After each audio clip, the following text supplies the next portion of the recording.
Bismillahirrahmanirrahim. Assalamualaikum warahmatullahi wabarakatuh. Alhamdulillah wassalatu wassalamu ala Rasulillah Muhammad ibn Abdullah wa ala alihi wa sahbihi wa man tabi'ahu bida'watihi wa man wala ma ba'du. Bersyukur kepada Allah Subhanahu wa taala dengan ungkapan kalimat tahmid alhamdulillahi rabbil alamin. Kemudian berselawat kepada sang reformasi dunia, Nabi agung, Nabi besar, Nabi Muhammad sallallahu alaihi wasallam. Huwallazi anqadhana minadh dhulumati ilan nur minasyirki ilal iman, dengan ungkapan kalimat selawat Allahumma shalli ala Muhammad wa ala ali sayyidina Maulana Muhammad, dengan harapan semoga kita selalu senantiasa lekat dengan rahmat beserta ridha Allah Subhanahu wa taala dan juga syafaat dari baginda Nabi agung Muhammad sallallahu alaihi wasallam. Karena itulah yang kemudian yang akan menjadi penyelamat terhadap diri kita, rahmat beserta ridha Allah dan juga syafaat Nabi Muhammad SAW. Kalau itu semuanya kita raih, insya Allah kita akan menjadi orang yang selamat kelak, terutamanya dari dunia sampai dengan alam akhirat. Karenanya Allah berfirman, a'udzubillahi minasyaitonir rajim, bismillahirrahmanirrahim, la yanfa'u malun wala banun illa man atallaha biqalbin salim. La yanfa'u malun, harta tidak bermanfaat, wala banun, anak cucu cicit keturunan tidak bermanfaat. Apa yang bermanfaat? Kecuali semuanya itu yang bermanfaat, illa man atallaha biqalbin salim, kecuali orang yang datang menghadap Allah dengan hati yang selamat. Ya, pastinya keselamatan itu keselamatan yang diridai, yang dirahmati oleh Allah Subhanahu wa taala.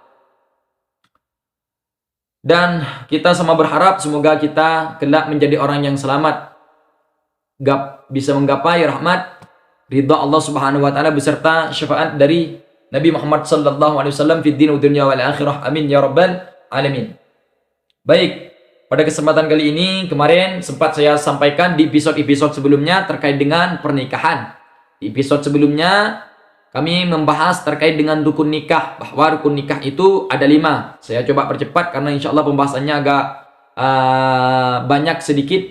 Yang pertama ada zauj, pasangan seorang laki-laki, ada zaujah, pasangan seorang perempuan, pengantin laki-laki, pengantin perempuan, kemudian ada wali yang menikahkan seorang perempuan tersebut, jadi walinya dari seorang perempuan, kemudian ada saksi, minimalnya 2 saksi yang adil, kemudian ada ijab, ya, penyerahan, akad nikahnya yang disampaikan oleh seorang wali, lalu gabulnya adalah penerimaan dari seorang pengantin laki-laki. Kenapa mahar kok tidak diletakkan di dalam rukun nikah? Ya, kalau di kalangan mazhab Syafi'i, mahar itu tidak diletakkan di dalam rukun nikah. Kenapa demikian? Karena yang 5 itu, rukun yang 5 itu harus ada ketika akad. Ada zauj, pasangan laki-lakinya harus ada, ya.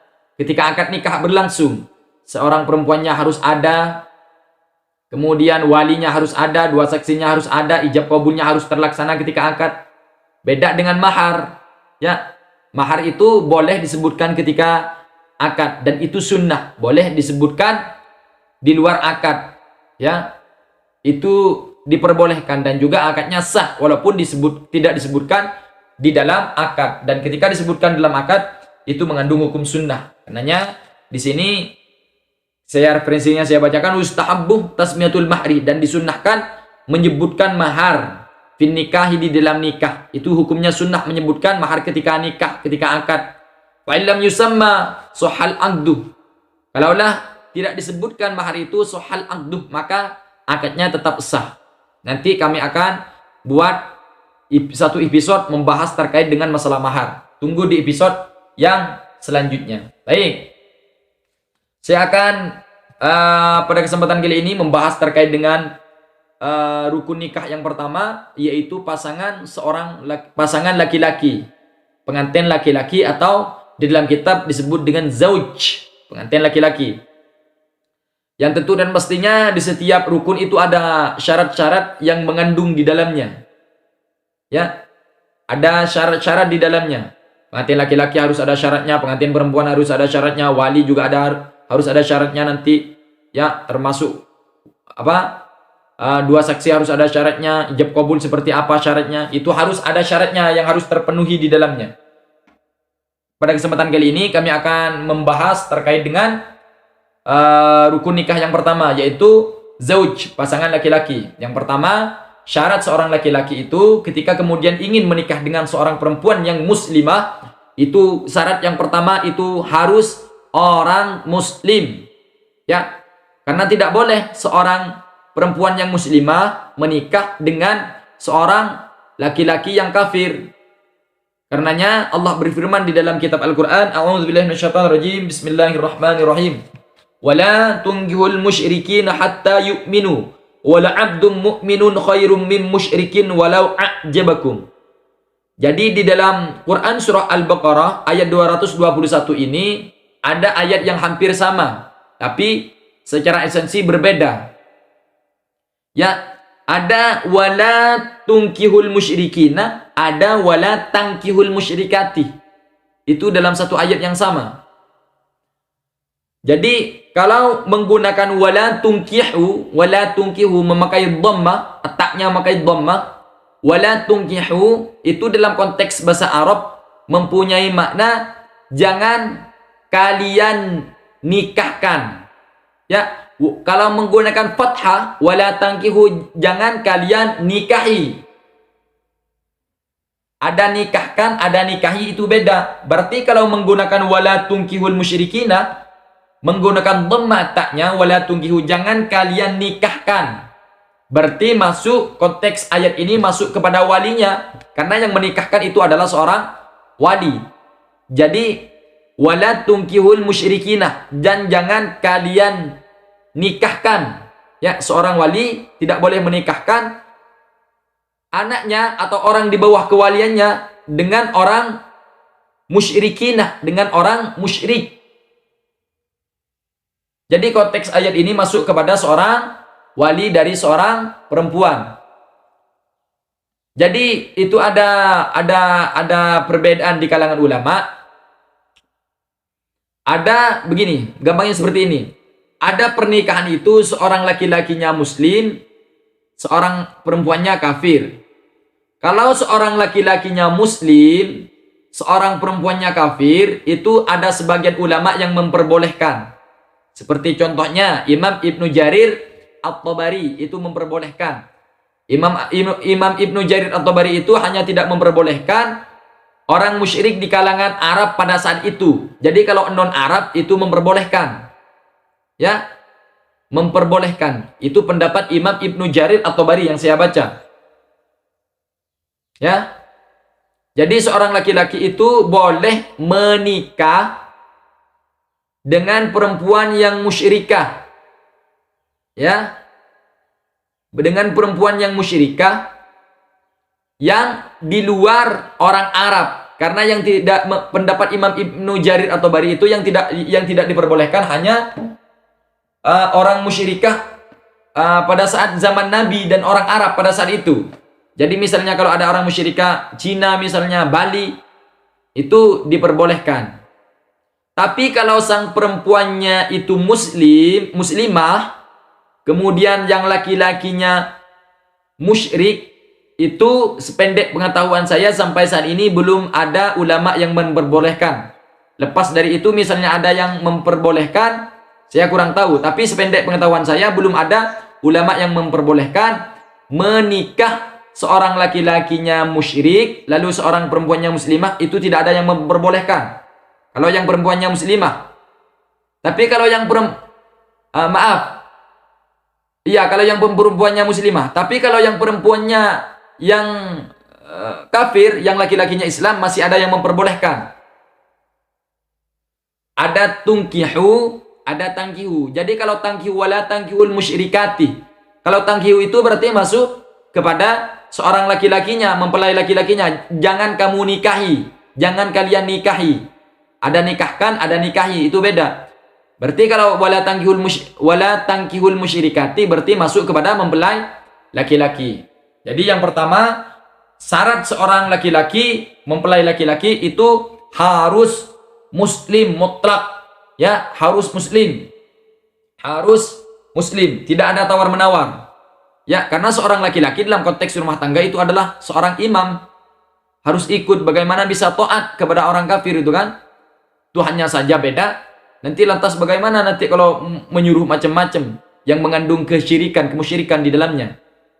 Makanya Allah berfirman, Ar-rijalu qawwamuna 'alan nisa, seorang laki-laki itu dalam konteks rumah tangga adalah imam bagi seorang perempuan, bagi seorang istrinya. Ya, jadi tidak boleh menikah dengan orang musyrik. Jadi harus menikah dengan orang Islam. Seperti itu. Jadi syarat pengantin laki-laki itu harus Islam. Itu yang pertama. Kemudian yang kedua, yang selanjutnya itu harus berakal. Ini tentu dan pastinya harus berakal. Jadi kalau orang gila itu tidak boleh dinikahkan. Nanti bahaya terhadap pengantin seorang, bahaya terhadap seorang perempuannya, nanti bisa macam-macam, bisa kasar, bisa memerintahkan macam-macam. Karenanya harus seorang laki-laki itu kalau menikah harus punya akal, ya, harus punya akal lengkap, normal akalnya. Lepas dari itu misalnya ketika nanti menikah lalu gila atau macam-macam, itu lain konteksnya. Sebelum menikah jelas laki-lakinya harus normal akalnya terlebih dahulu. Maksudnya bukan orang yang tidak punya akal, bukan orang gila, harus normal. Kemudian yang selanjutnya benar laki-laki. Karena tidak sedikit di tengah-tengah masyarakat ada menikah beberapa bulan, kemudian baru ditemu bahwasanya dia menikah dengan sesama jenis. Itu banyak yang terjadi di tengah-tengah masyarakat. Ada perempuan menikah dengan perempuan, ada laki-laki menikah dengan laki-laki. Itu banyak. Bahkan, maaf, ya tidak perlu saya sampaikan lah. Ada sebagian memang yang seperti sering terjadi seperti itu. Ya, beberapa bulan kemudian, bahkan ada beberapa tahun kemudian baru ditemu bahwa pasangannya itu jenisnya sama, jenis laki-laki atau jenis perempuan. Jadi harus jelas laki-laki. Jadi kalau menikah harus jelas laki-laki. Yang pertama syarat zauj, syarat mempelai laki-laki. Kemudian yang selanjutnya tidak beristri 4, karena batasan di dalam Al-Quran seorang laki-laki menikah maksimal itu harus 4. Makanya Allah berfirman, Bismillahirrahmanirrahim, fankihu ma taba lakum minan nisa'i mathna wa thulatha wa ruba'. Seorang laki-laki itu batas maksimalnya menikah itu harus 4. Jadi jangan mau walaupun seorang laki-lakinya misalnya kaya, adil, tampan, ya kumisnya tebal, jenggotnya tebal, dompetnya tebal misalnya, itu tidak boleh kalau mau dijadikan istri yang kelima, itu tidak boleh, haram. Walaupun ada segelintir ulama yang memperbolehkan menikah lebih dari 4, tapi saya lebih sepakat terhadap tidak boleh menikah lebih dari 4. Jadi tidak boleh menjadi istri yang kelima. Menjadi istri yang kedua boleh, ya, kalau syarat-syaratnya terpenuhi. Menjadi istri yang ketiga boleh, yang keempat boleh, yang tidak boleh menjadi istri yang kelima atau seterusnya ke atas, 5, 6, 7, 8, ya, karena batas maksimalnya itu seorang laki-laki harus beristri 4. Kemudian yang selanjutnya saya coba percepat karena ini materinya agak banyak.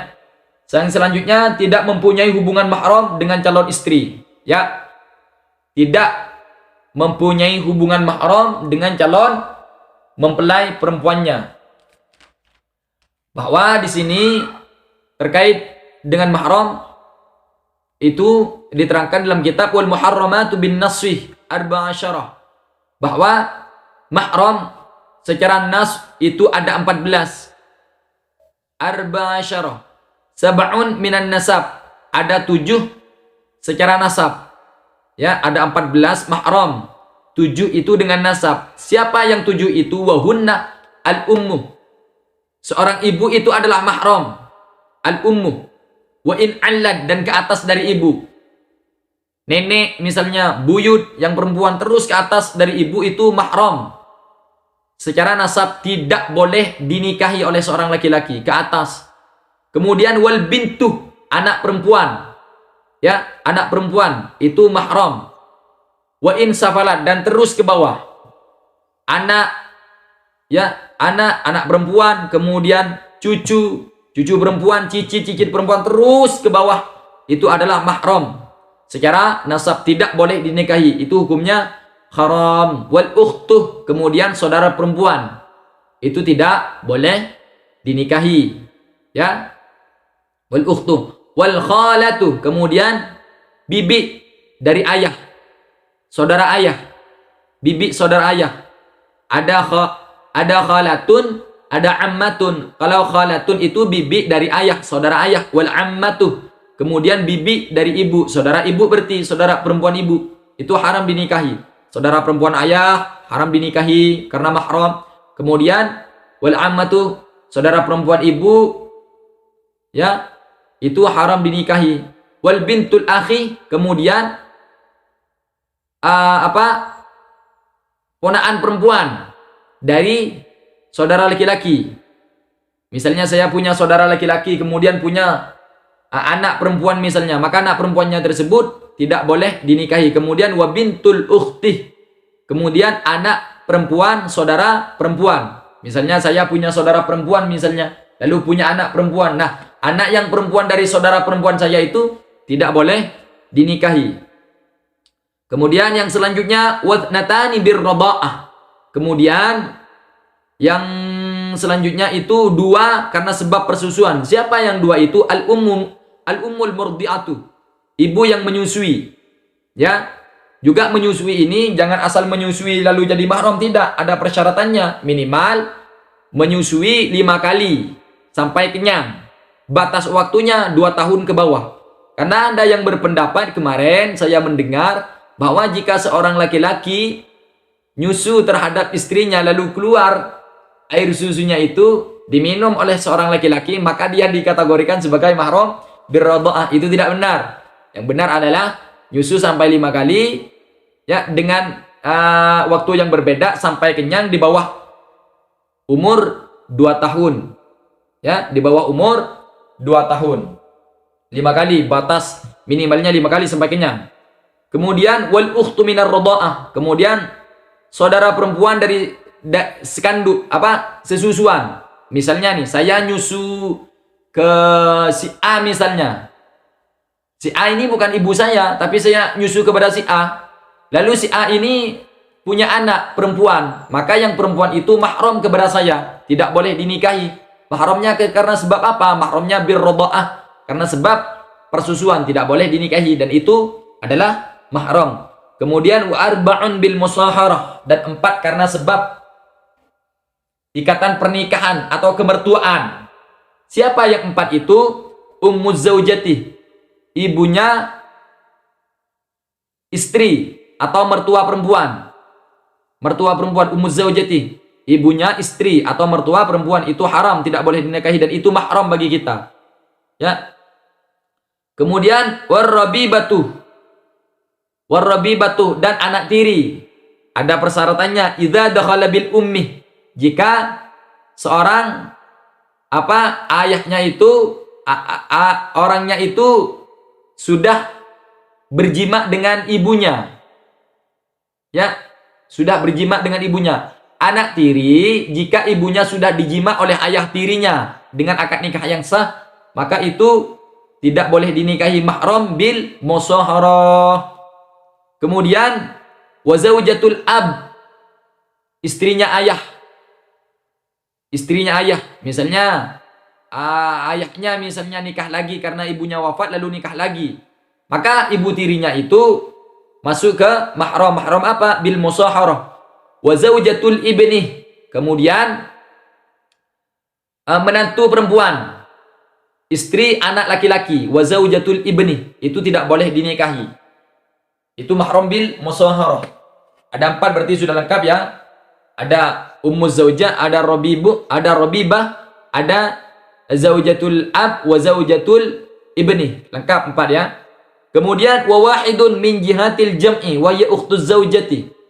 Kemudian 1 itu karena sebab persatuan. Dari arah persatuan. Apa? Ukhtuz zaujati, saudara perempuan istri. Misalnya saya nih menikah dengan seorang perempuan si A misalnya. Ya, lalu si A ini punya saudara perempuan. Ya, punya saudara perempuan, maka saudara perempuannya itu mahram kepada saya, tidak boleh dinikahi. Ya. Wa wahidun wa wahidatun min jihatil jam'i wa ya ukhtuz zaujati. Ya, ukhtuz zaujati, saudara perempuan istri. Ya, jadi itu syarat yang selanjutnya bagi seorang laki-laki, bukan mahram. tidak mempunyai hubungan mahram dengan calon istri. Mahramnya sudah saya sebutkan tadi. Ya, ada 14, ya. 7 karena sebab nasab, kemudian 2 karena sebab persusuan, 4 karena sebab musaharah, ya, kemertuaan atau besan. Kemudian 1 karena sebab persatuan. Siapa yang satu itu? Ukhtuz zauji, zaujati, saudara perempuan istri. Ya. Seperti itu. Kemudian yang selanjutnya yaitu tidak sedang berihram atau haji. Karena itu tidak boleh orang yang berihram atau haji itu menikah. Tidak sedang berihram haji atau umroh, karena itu tidak boleh menikah. Berihram haji dan umroh itu tidak boleh menikah, karena ini sudah nas hadis. Jadi seperti itu. Mungkin itu yang dapat kami sampaikan terkait dengan rukun nikah yang pertama. Syarat-syaratnya sudah saya sampaikan, yaitu zauj, pasangan mempelai laki-laki. Insya Allah di episode setelahnya kami akan sampaikan terkait dengan persyaratan seorang perempuan atau yang kita kenal dengan sebutan mempelai perempuan, zaujah. Terus selanjutnya kami akan bahas terkait dengan wali, persyaratan wali itu seperti apa, runutan wali seperti apa. Ya, kalau walinya tidak ada, ayahnya tidak ditemukan, bagaimana cara menikahnya misalnya. Nanti seperti itu kami akan bahas di episode setelahnya, di episode selanjutnya. Kemudian walinya, selepas dari wali ada saksi. Saksi itu juga ada persyaratannya nanti. Kemudian yang terakhir ada ijab dan qabul. Setelah itu insya Allah kami akan membahas terkait dengan mahar, kalau tidak lupa. Dan kami insya Allah coba akan kami selingi dengan pembahasan-pembahasan yang lain. Mungkin itu yang dapat kami sampaikan terkait dengan materi kita pada kesempatan kali ini. Semoga barokah, bermanfaat. Sering saya sampaikan, jika kemudian ada kesalahan yang teman-teman ketahui terhadap apa yang saya sampaikan ini tidak sesuai dengan apa yang Anda pelajari, yang Anda ketahui, yang Anda baca, mari saya minta ilmunya dan kita selesaikan dengan cara forum diskusi. Dan jikalau ada kebenaran terhadap apa yang saya sampaikan ini, mutlak petunjuk dari Allah Subhanahu wa ta'ala.